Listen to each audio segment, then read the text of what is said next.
Sebagai pembiasaan budaya positif dalam pembelajaran di kelas yang dapat menciptakan lingkungan pendidikan yang sopan, santun, dan menyenangkan.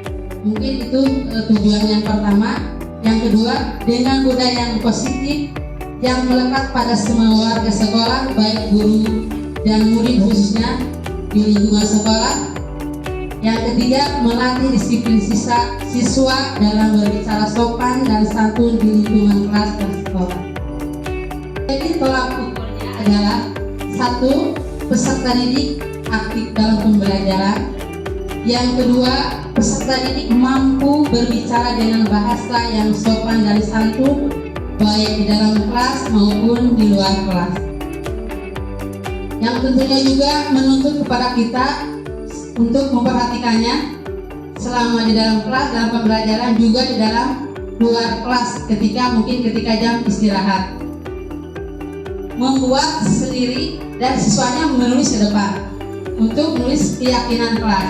Seperti bagaimana kita akan belajar dengan lancar, tidak terganggu, kondusif. Kita harus bagaimana? Dan mereka sudah bergantian menuliskannya ke depan. Pertama, saya coba kemarin berbicara dengan sopan dan santun. Kedua, saling menghargai. Keempat, menjaga kebersihan. Kelima, menjaga ketertiban. Keenam, selalu bergembira di dalam kelas, ya. Jadi tidak ada yang murung ataupun marah. Itu keyakinan kelas yang telah kami sepakati di kelas 4 dan kelas 3. Ditemukan peserta didik yang belum paham tentang keyakinan kelas, sehingga dalam kegiatan pembelajaran memerlukan bimbingan khusus dari guru. Waktu kemarin saya membuat keyakinan kelas, mereka belum tahu. Bu, naon keyakinan kelas teh? Nah, keyakinan kelas itu berupa peraturan-peraturan di dalam kelas yang disepakati bersama oleh guru dan murid. Tapi kadang saya juga mengalami dari SD mungkin sampai perguruan tinggi juga, itu ada keyakinan kelas, ya Bu, tapi tidak tertulis, dan membuatnya mungkin hanya guru yang tahu. Kadang tidak pernah dibaca keyakinan atau peraturan yang ada di kelas tersebut. Bertindak dan mencipta dengan merdeka, mandiri, dan bertanggung jawab. Jadi tujuan budaya positif itu supaya murid-murid ketika belajar merasa aman, tentram, dan nyaman, dan mereka bebas mengeluarkan ekspresinya sehingga tidak ada terganggu dengan bahasa atau dengan tindakan-tindakan yang membuat ide-ide mereka hilang. Dalam menerapkan budaya positif ini, mungkin dalam penerapannya perlu 5 poin ini, ya Bu. Yang pertama, role model, yaitu teladan atau contoh dari kita sendiri. tidak mungkin anak-anak ujung-ujung saya misalkan tanpa contoh dan teladan dari diri kita, bisa dalam berbahasa atau dalam bersikap. Karena perhatian anak di kelas hanya guru, berarti gurulah yang menjadi suri teladan dan positif figur ya. Figur yang diteladani oleh anak itu hanya guru kalau di dalam kelas ya Bu.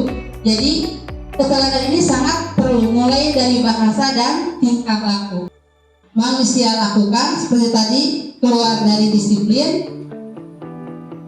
karena tidak terpenuhinya 5 kebutuhan pokok, yaitu 1. Bertahan untuk hidup.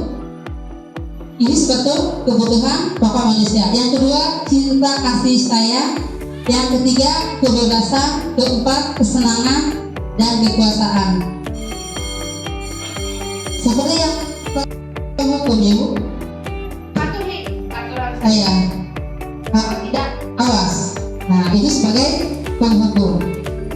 Ini juga untuk mendisiplinkan, tetapi posisi ini akan menyakiti anak.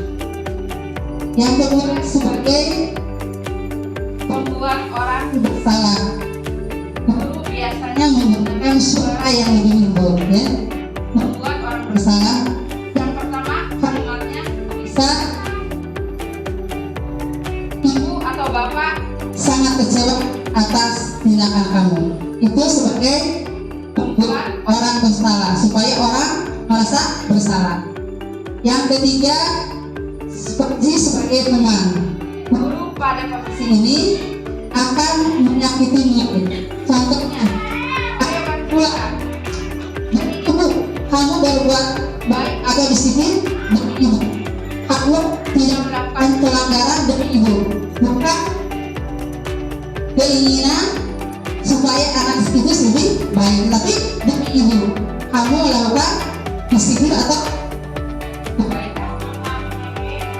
yang keempat, sebagai memantau atau monitor. Posisi ini hanya mengawasi. Pada saat mengawasi, kita bertanggung jawab pada orang-orang. Jadi penuntun ya, penuntun peserta didik. Jadi nanaon oge kumaha peserta didik tapi dipantau dan dibentuk juga oleh gurunya. Sanaos aya kapunten kata tertib kentos aya ye. Bahkan lebih bagusnya aya kata-kata nama. Tapi sekarang diharapkan bahwa tata tertib itu dibuat menjadi kesepakatan sehingga itu jelas pasti dilakukan. Tapi tidak dilakukan pasti ada punishment. Punishmentnya